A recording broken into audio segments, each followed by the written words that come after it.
section 3.4 is just the same experiment as section 3.2, but this time we are going to add the mass on the cart.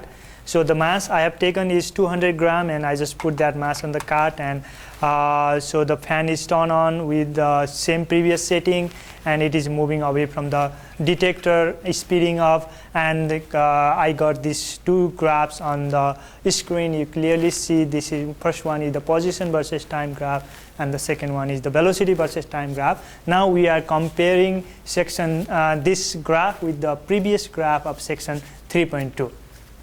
We are just basically comparing the two graphs with the mass added on the cart and without the mass added on the cart. Remember that those carts were going away from the detector with the increasing speed, and you see the RON 29 because of this color problem, because those are not those doesn't match the position and the velocity graph doesn't match. So I'm just going to discuss from this RON. So RON 29 corresponds to the fan cart without mass added, and RON 30 is the fan cart with mass added. Okay, so in RON 29 you see the green color, this is just the graph for the position versus time graph, and the purple color graph, that is RON 30, that corresponds to the motion cart with the mass added. And you clearly see that from these two graphs, so the slope is of course different, and from the intuition you can say that